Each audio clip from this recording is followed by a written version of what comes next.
Hello and welcome to a new story here on my channel. This is part 1 of the story Fiona and the Sky King's Curse. I hope you have a lot of fun listening to this new story. I gave a lot of thought into this story and then I don't want to beat around the bush anymore, and let's start right with the story. Let's go.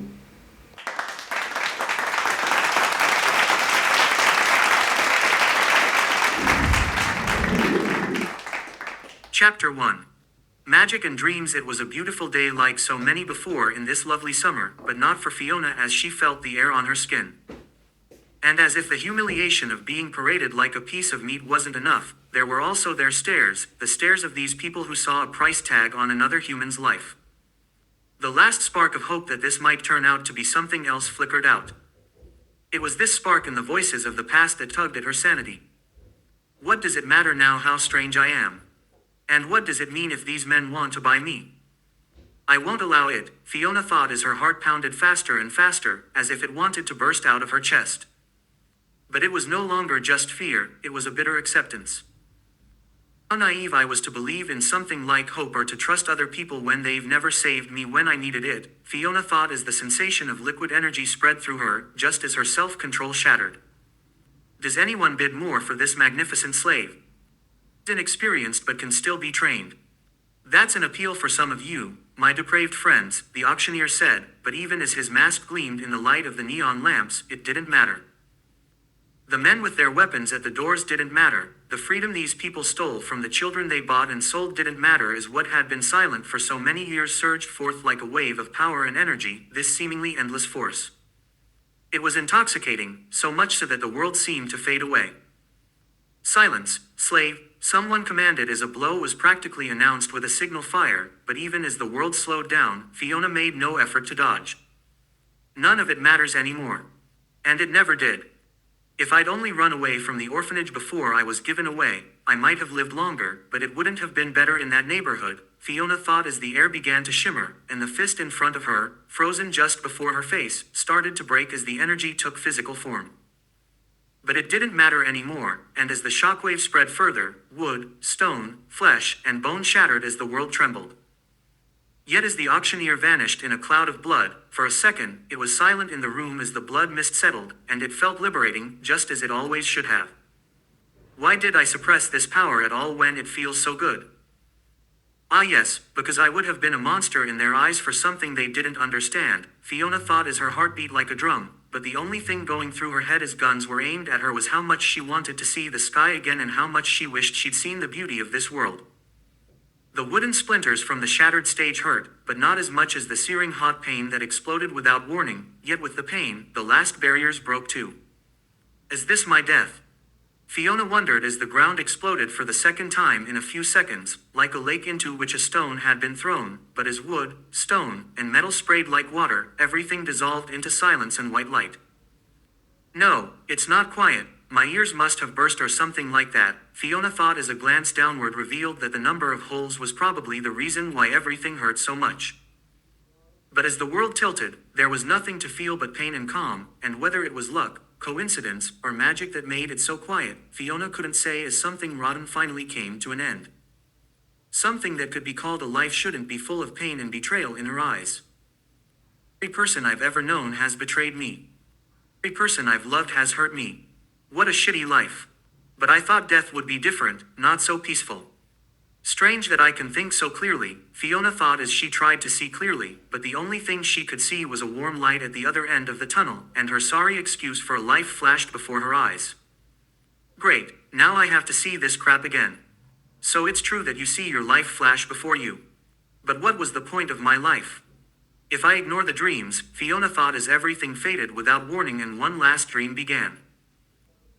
I didn't expect that, said a rough voice that sounded like thunder as Fiona found herself back in this dream world. It was a world full of magic and wonders, and above all, it was quiet as the feeling of the wind on her scales felt intoxicating. It was a freedom that couldn't be bought in the world. South, the great black castle towered high and seemed to swallow the sunlight, and in the north, the sea could be seen, with an endless mountain range and a white landscape stretching between them. As Fiona surveyed this last dream, it became clear to her that she must have gone mad if her dreams had become an entire reality to grant her escape. This is it, this absolute freedom, Fiona thought as she opened her maw wide and proclaimed her dominion over this world and this sky. It was a mighty sound that would bring the world to its knees, and then as her wings stretched to their full length, they gleamed in their familiar purple colors, the golden patterns between the scales shining beautifully, and nothing escaped her eyes as Fiona allowed herself to survey the world. Then came her wing beat, powerful as thunder, and as the trees around her snapped like matchsticks, the air began to tremble.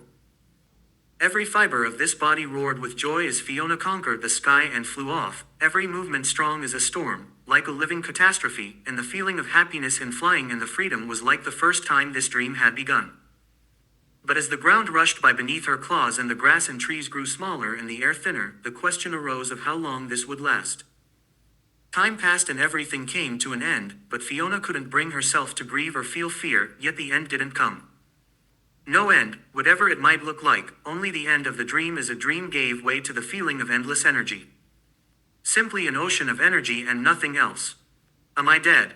But why can I still feel my body?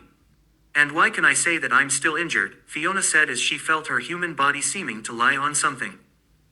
I'm dreaming and still alive. But no, this isn't a dream. This is magic, if you can call it that, Fiona thought confusedly as she looked around, but then as her eyes opened, the vision or whatever it was ended, and a white ceiling greeted her. Yes, I'm not dead. Even though I should be with the number of holes I had in places I shouldn't. But aside from that, I can't move, Fiona thought as her eyes seemed to be the only thing that wanted to move. But the familiar feeling of magic, for it could be nothing else, slowly returned like a stream of water filling a lake, and the feeling of being more real than the rest of the world faded. Yet the lake of this energy was too calm. Do I even want to die? Should I try to kill myself again? But why? I mean, it's not something I planned, so why should I do that? It's all the same to me. I'm not suicidal, or am I? Fiona thought as her thoughts wandered back to what one could call a life. First the orphanage and the children there who feared everything they didn't understand, and unfortunately, young Fiona wasn't so good at controlling what they called strangeness or creepy back then. But as these memories surfaced, only the feeling hardened in her heart that something was wrong with these people, and the certainty that she didn't want to trust anyone anymore. It was this moment when feeling slowly but surely flowed back into these stiff limbs, and the first thing Fiona did was wiggle her toes. It worked, then her fingers, and it worked too as she moved to her hands and feet, but even though it felt strange, it didn't change the fact that it worked, although it shouldn't if the holes that had been there before were considered, where now there was nothing, as if all this had been a dream. Something that was no longer real, but it didn't seem to be the only thing that had changed. My scars are gone too. I don't even have birthmarks. Did someone give me a beauty operation? Fiona thought as a familiar energy approached. It was the feeling of magic and wonders, for there were simply no better words for this energy than magic. But even as every fiber in her screamed for flight or fight, Fiona couldn't say why that was the case, for if these people wanted her dead, they could have just done nothing. There was the possibility that they went to the trouble to do something else. I should be able to defend myself, but there are no sharp things here, Fiona thought as the magic in the air seemed to hum like something that wanted to be used.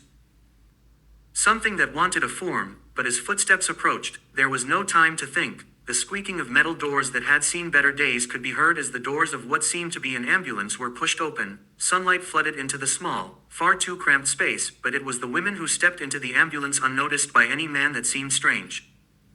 A woman with white hair and blue eyes who seemed to have a stick up her ass and wore a completely black robe. Next to her stepped a taller woman with muscles like chiseled stone into the room. Her red hair was wild and her eyes soft as she filled the entire room with her presence. Good morning, or should I say good afternoon, sleepyhead. You've really given us a lot of work, that took us a whole 2 hours. The story these people will sell is a gas thing. Explosion anyway. What I mean is pretty simple. Welcome to the magical world, the strange woman said as she straightened to her full height and began pacing back and forth. That's not possible. How are you doing that? Fiona asked as her eyes fell on the thin woman in the all-black robe. In contrast to the larger woman, she not only seemed stiffer but also different. Her status seemed less than that of the other woman. It seemed strange, but she appeared to be the source of the magic. You have sharp eyes. Young woman here with the stick up her ass is my apprentice, and she's specialized in spatial magic, that involves geometry of spaces, distance distortions, and such things. But if you don't want to experience really strange spatial situations, you shouldn't try to influence the walls with magic right now or break anything that's important for the size of the room now. Ah yes, now I remember. My name is Saraliana, but all my colleagues in the Ministry for Magical Arts call me Sari, Sari said, but her apprentice gave no response even though she seemed annoyed. Delphina is a bit shy, she can speak but doesn't like to. So to sum up everything we're here for in a few seconds. The awakening of your magic caused an explosion of wild magic in the midst of chaos. My job as an obscura is to ensure the secrecy of the magical society here in England. Way, you've broken a magical law with that, but since compromised explosions from wild magic are more or less, well, wild and unpredictable, you can't be legally prosecuted for it any more than someone could be arrested for breathing. Honestly, I would have been more surprised if your magic hadn't gone out of control in that situation, Sari said as she extended her hand, and without waiting for another word, Delphina placed a gray folder in her hand that hadn't been visible a second ago. So you basically want to recruit me or something like that? Fiona asked in a neutral voice.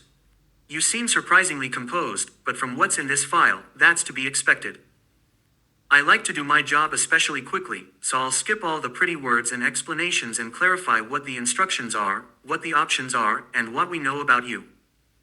What I have here in my hand is, among other things, your file, so what we could quickly gather about you, and a bunch of other stuff that could be the first real opportunity for you. But the summary of all this crap is, you have the energy, we have to prevent people who aren't in the know about magic from finding out what it is and that we exist. And unfortunately, we can't let your energy run uncontrolled now, so you'll find a suitable magical master or adoptive family, depending on whether you're adopted by a corresponding family. So strictly speaking, not much has changed from your status as an orphan, well, except for the world around you maybe, and we'll do the whole thing much faster, Sari said. So you're saying I used wild magic, and that's why I'm now a magical orphan instead of a mundane one, and I assume I don't have any option to refuse? Fiona asked as she studied the woman with her red eyes and hair. The woman named Sari seemed faintly ashamed that this appeared to match the truth, but before she could find the right words, Delphi interrupted. Her blue eyes sparkled with cold precision, and she moved like a machine. Wild magic is dangerous and uncontrollable. That's why it's not only for your own good, but for the good of every other mage in your vicinity, that you must learn to master your emotions, and through them, your wild magic, Delphi said as she adjusted her glasses on the bridge of her nose. For a single second the possibility of learning magic seemed interesting, but whether it was mistrust or something else, Fiona couldn't tell. Heart beat faster at the thought of giving up wild magic, as though it were a body part, something vital being demanded to be cut away. What is this feeling? Why do I get the impression that what you're saying isn't completely right? It's really strange, but aside from that I have no way to fight back if I don't even know what I can do or what this magical world is. Odd, I should be more confused, or maybe deny the magic altogether, but then again, the magic was always there, and whether I call it magic or dream energy or anything else doesn't change what it actually is. And the wild magic you talk about is just a part of me. So let's see what I can learn. After that I should still be able to find my own path. And I should probably be grateful that you saved my life. But what if you only want to use me, treat me like a living energy source? I guess I could still kill myself if it comes to that, Fiona thought as the simplest escape from every frightening situation drifted through her mind. Dying wouldn't be so hard, and magic didn't seem capable of bringing back the dead, otherwise they would probably have done it with other people, or it might be possible but extremely rare. You'll have to excuse my apprentice. Sari began, only to be interrupted by a small, slightly trembling hand. I understand I have no way to stop you from doing your job. I just want to know, did I die, and if not, how did you heal me? I took more than 10 bullets, and the holes that were in my upper body are gone.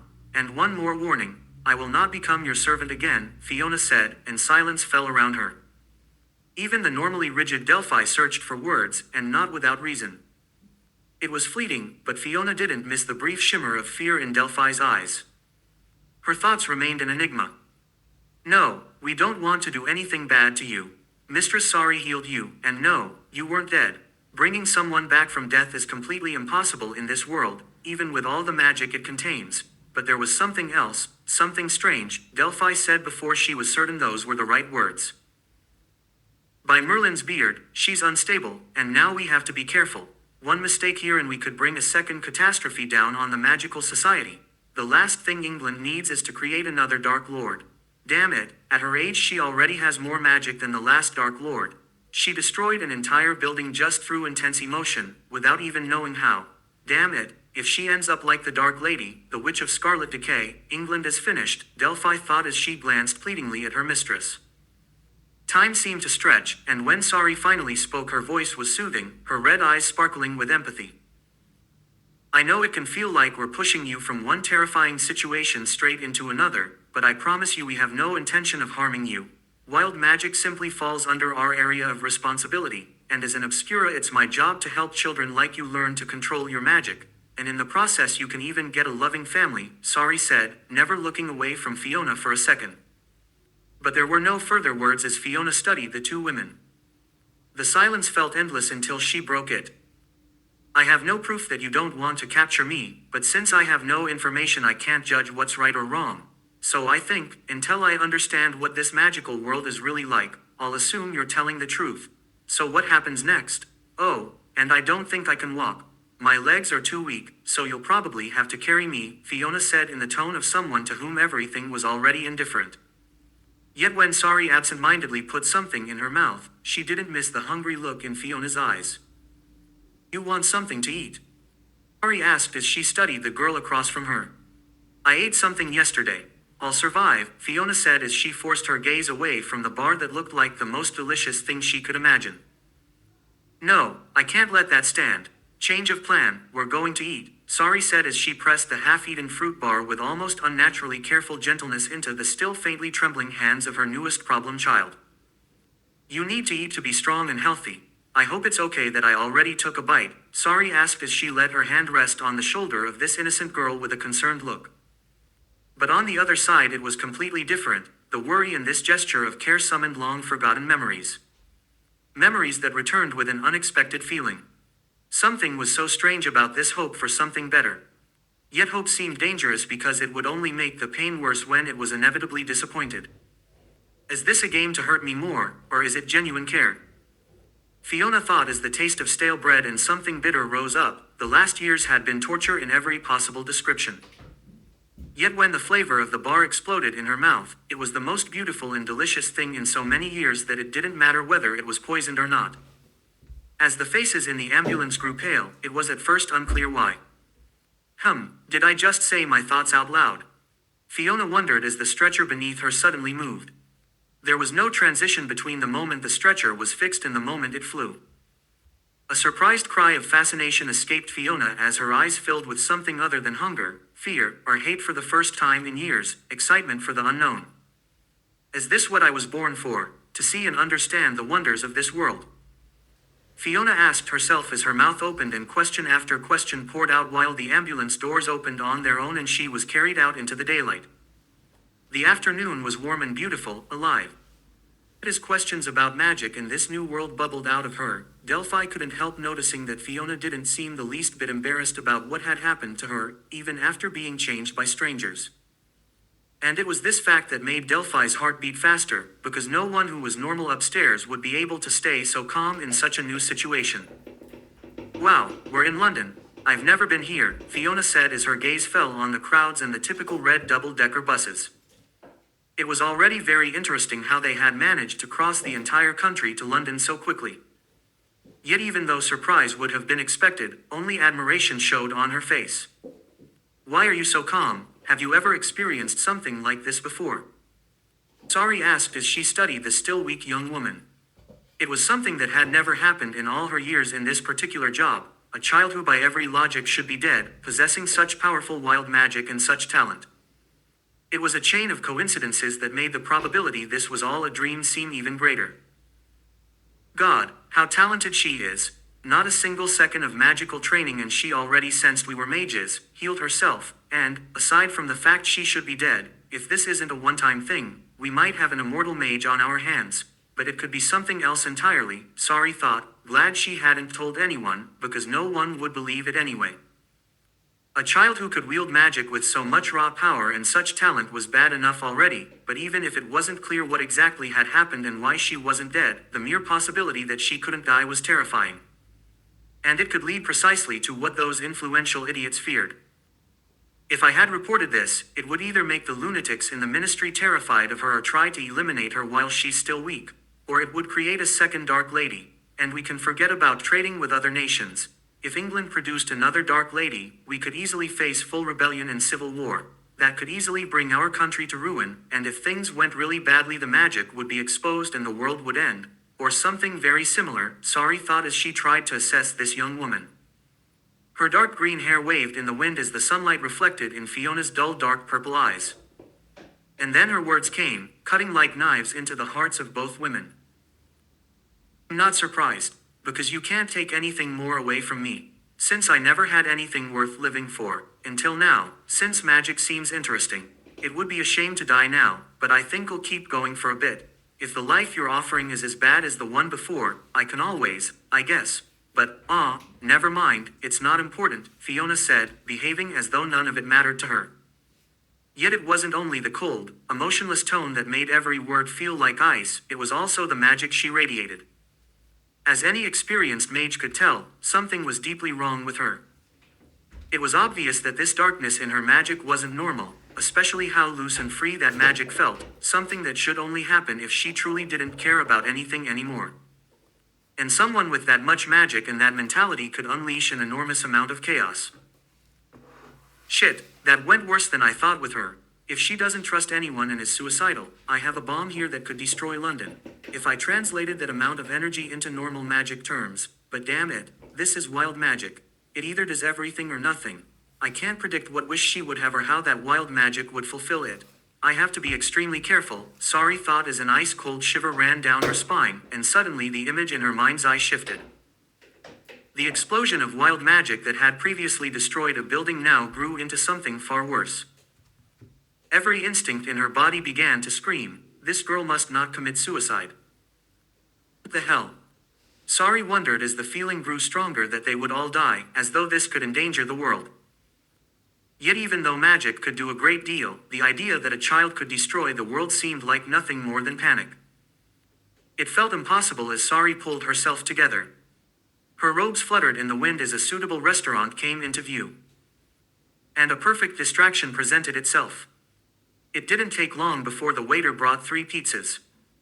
But when Fiona saw something other than moldy bread in front of her for the first time in many years, it took inhuman effort to hold herself back. This is so delicious. It's not even moldy. So delicious, escaped Fiona's mouth as she couldn't help but simply be happy. Yet as tears of joy fell, the world suddenly grew brighter and the scent of flowers and sun on something warm became clearer as the world bent to Fiona's emotions. Miss Sari, I'm afraid she has been treated very, very badly, and the amount of magic. Delphi transmitted, hoping the girl opposite wouldn't see or hear. Yes, you're right, she's powerful, and dangerous, but that comes from how badly she was treated. We just have to be careful and then we can prevent the rise of a Dark Lady, Sari sent back on the same mental channel. We have to be careful. I have a bad feeling about her magic, Master, Delphi said as she tried to put into words what she felt. This is so delicious, Fiona said as her gaze fell on the 2 women in front of her, who were staring intensely into each other's eyes. Yet even though it was strange, it didn't change the fact that this was the most delicious meal in an eternity. And it would be fitting for a last meal. The possibility that this really could be her last meal didn't seem so frightening. Man, that was so good, it was never like this in the orphanage, and then. Fiona said, full of happiness now that the hunger was gone. What's the best way to die? Quick and painless would be best, but there are also painful ones. Fire is supposed to be very painful. I wonder if there really were witch hunts. Fiona wondered as her stomach growled loudly, and before any protest could be voiced, another pizza was ordered. I don't need any more. I can survive like this, Fiona said in that neutral voice as though emotions were a complication she couldn't afford. No way. You're going to eat because you're hungry. That's not up for discussion. Children under my protection don't go hungry. How would I explain to my superiors that I did nothing while you were starving? But now to something else. What have you noticed about magic so far? You can see it as payment for the food. You strike me as someone who wouldn't want to be in anyone's debt, Sari said, and her suspicion was confirmed as she saw the girl's posture change. I think it was about 5 years ago or so, Fiona said as she tapped her index finger against her chin. For a second she looked almost like a normal child slowly growing stronger. But then came the words that froze the blood in Sari's veins. It started with me getting beaten in the orphanage for something I think I did wrong. I got angry and just wanted her to go away, and then I felt this funny tickle in my head, and I think she left and never came back. The second time I used wild magic I got angry and managed to make 2 boys who pissed me off break each other's arms, or they broke on their own. But overall, from that moment on I got what I wanted and things happened to help me. I had a lot of luck, but I was seen even more as a monster. I think I have a power that makes people afraid of me. But even though I can control it now, it's not easy when I'm angry, Fiona said as she studied the 2 women. They looked intensely at each other again, and something seemed to pass between them. It wasn't the same as wild magic, but it was like a thread of magic connecting them like a tin can telephone. They're talking, Fiona thought as the second pizza arrived and an idea struck her like lightning. What are you discussing? Fiona asked, and immediately both women's faces went pale. Words failed them as their thoughts raced, because in over 1,000 years there hadn't been such a gifted young mage. It was so impossible that even years of trained composure cracked. Ah, so I really am special. I must be very talented, Fiona thought as she reached for the pizza, and for the briefest moment it seemed as though the shadow of a great legendary mage stood behind her. Damn it, not only powerful but also insanely talented. She's more talented than anyone I've ever heard of. And by Merlin I can't say anything, but she'll turn everything upside down if she becomes a full mage, Sari thought as she searched for words that could help here. I think it's time I explained a bit more about magic to you. As I already said, we're from the Obscura Order. It's something like the Secret Service for non-magical people, only the difference is that our job is to prevent the collapse of order in this world. Because if magic gets out it will cause massive chaos. If the large non-magical populations learn magic exists, there's a very high probability the world will become dangerously chaotic, and the world as we know it will end, even if the physical world isn't destroyed. That's why we saved you. I admit, not only to help you, but to help everyone else too, Sari said, choosing the quickest path to honesty she could think of. So it would destroy world order if it came out, Fiona murmured. That explains why you didn't find me earlier, and why you didn't buy me out of the orphanage. You could have just bought me on the market, so you only noticed I existed when I gave those pigs the punishment they deserved. That makes sense, Fiona said as she thought it over and pushed another slice of pizza into her mouth. So if I understand correctly, I'm a danger to you and to other people, and I get a new life if I come with you. I assume I can't just walk away. Not that it would make sense anyway, except for my body I have nothing, and I don't want to experience that again. Running away from you wouldn't make sense here either, Fiona said as she spoke her thoughts aloud. That is truly dangerous, Delphi thought, for it required little effort to recognize how perilous the situation had now become. As the silence stretched between them once more, Fiona appeared to grow increasingly thoughtful, as though she were carefully analyzing the situation. The only evidence of time passing was her deliberate chewing and the tears of joy. Yet the darkness and the deep mistrust beneath the surface of those dark purple eyes refused to recede. Ah, I see it now, but first of all, are you afraid of me because of my eyes? Fiona said, and her words struck like knife thrusts into the hearts of the women facing her. The coldness and unnatural calm were not how a girl her age should behave. Together with her earlier remarks, it was more than evident that her past had been deeply troubled. I do not know what you mean, Sari replied once she had found the appropriate words. Look into my eyes and tell me you are not afraid, Fiona said as the memory of those cursed purple eyes resurfaced. As always, it began with a faint shimmer and a tingling sensation, followed by the air between them rippling with tension. When the woman before her began to tremble, it became clear that the curse was still present. So I assume I look like a monster. Damn it, I thought this curse had disappeared. And before you ask, I have no idea what it is, but people become afraid of me the moment they look into my eyes, Fiona said, recalling how, many years earlier, the effect had gone far beyond mere intimidation. Ah, that is interesting. However, if you are no longer hungry, we must now proceed to the Ministry for Magic, Sari said as she studied the young woman before her. For a brief second something glittered in her eyes, the sparkle of secrets hidden behind them. Yet there was also something else in those dark purple eyes, something beyond intelligence and the abnormal talent for magic. Of course, I am no longer hungry, Fiona replied, appearing briefly thoughtful.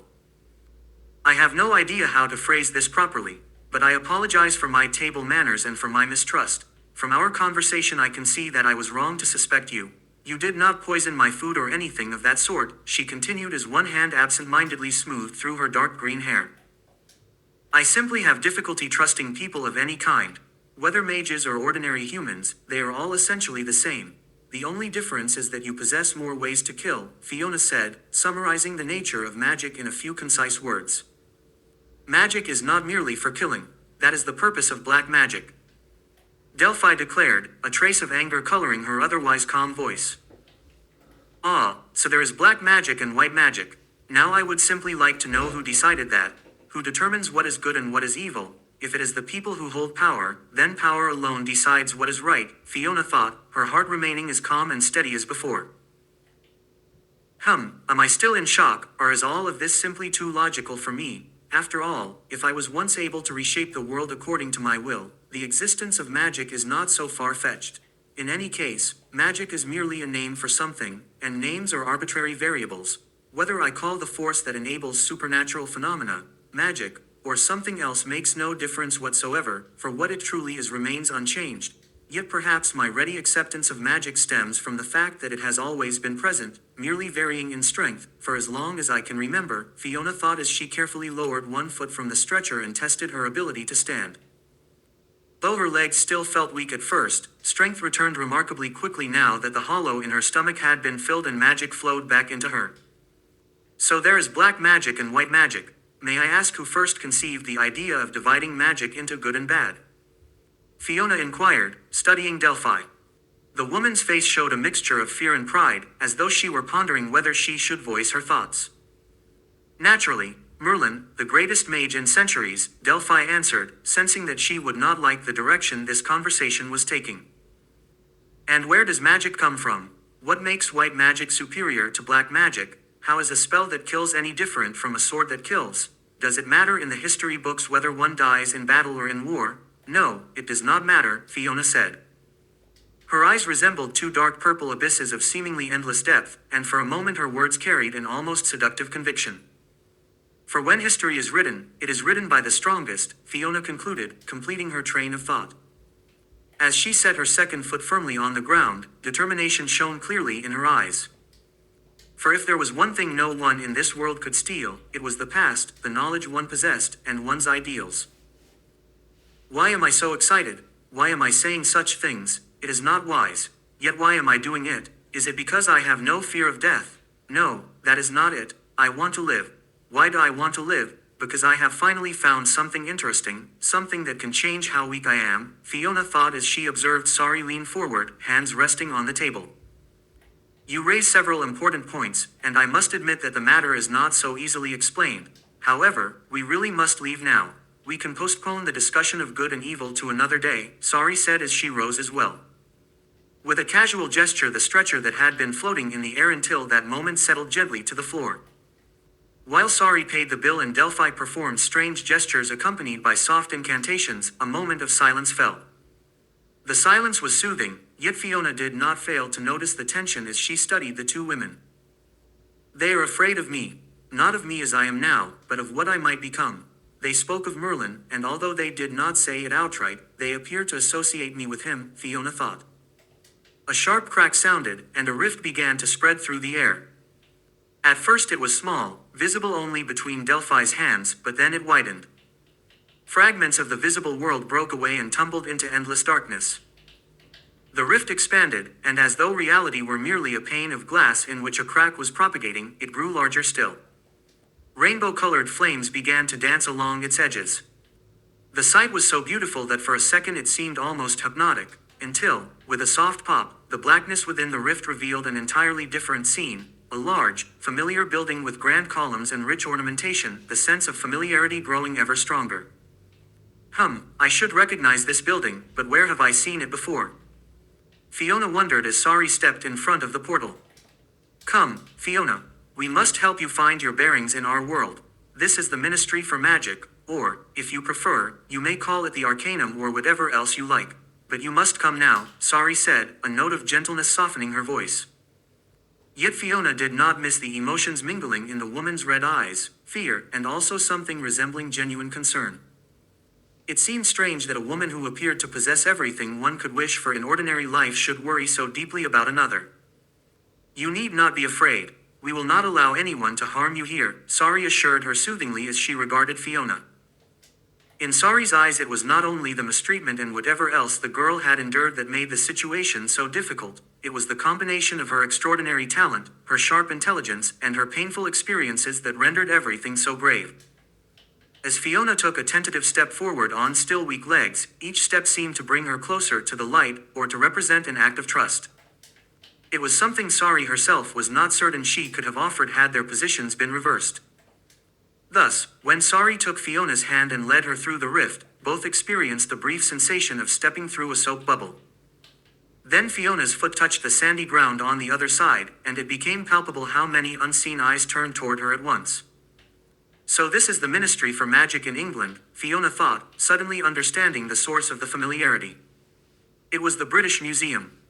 Although the connection was not immediately obvious, the vastly stronger magic saturating the air confirmed that the building was heavily enchanted.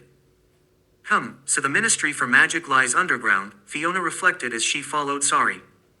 At that precise moment a gust of wind caught Sari's black and gold robes, sweeping them aside. For a second the powerful muscles of the mage beneath became visible. Even though they were only faintly outlined through the fabric, the sight was impressive. This is the Arcanum, the central headquarters of the Ministry for Magic, Sari announced, pride evident in her tone. In Fiona's eyes, however, the entire structure still resembled nothing more than an impressive, albeit perfectly ordinary, museum for non-magical people. She continued to follow Sari, who now chatted without pause.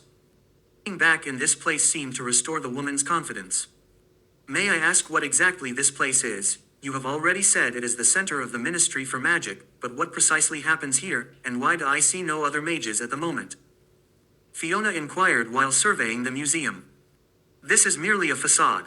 The museum itself is not what we require. Simply follow me and you will understand, Sari replied as they ascended the stairs toward the museum's main entrance. Yet something felt wrong. At first the sensation was faint, but with every step it intensified until Sari began to fade, dissolving more rapidly the closer they approached the building. What on earth? This is magic, Fiona thought as she felt her legs stiffen. Come along, we must have an identity card prepared for you, both for the mundane authorities and for the hidden world. If you behave nicely I shall give you a sweet, Delphi said, sounding somewhat calmer now. Yet the passionate manner in which Delphi had defended the distinction between black and white magic continued to echo in Fiona's heart. That alone made movement difficult. Delphi, too, began to fade the nearer she drew to the entrance, and her voice distorted as though she were speaking through thick cotton wool. What is this feeling? I ought to be afraid and ask more questions, but I am not. Ever since I killed all those people I have simply felt nothing. No, that is not entirely accurate. I can still feel curiosity, Fiona thought as she took another step forward. The world began to warp, colors and shapes bled into one another. For the briefest instant the world seemed to turn upside down. Impossible forms and colors twisted everything around her. It felt almost as though a three-dimensional being were perceiving a four-dimensional space. That is very strange. Yet this is magic, powerful magic concerned with space, Fiona realized, aware that she should probably be experiencing something other than fascination. Whether because of too many blows to the head or for some other reason, she could not say, she simply could not bring herself to worry whether she was losing her sanity. The experience was overwhelming, yet that was all. That was very strange, Fiona murmured as she studied the astonished faces of the two mages. Why are you looking at me as though you have seen a ghost? She asked, observing their expressions. That is because you stopped in the middle. That there even exists a middle point at which one can pause during this transition is something very few achieve. Yet you managed it, Delphi explained, struggling to articulate how extraordinary it was that Fiona had even perceived the nature of the transition. Yes, I stopped. That was strange, but never mind. I saw things that have no names, but yes, how nice. What exactly was that just now? Fiona asked, confused, as she turned and looked back down the unchanged staircase. That was the transition from ordinary reality into the pocket world, or, as I prefer to call it, the inner world. This place does not exist for humans on the same spatial axis as the museum you saw earlier. Ordinary humans possess too little magical power even to notice what just occurred. Combined with the notice me not charm, people simply ignore the fact that mages appear out of nowhere and vanish again, Sari explained as she turned toward the now far larger and more ornately decorated columns.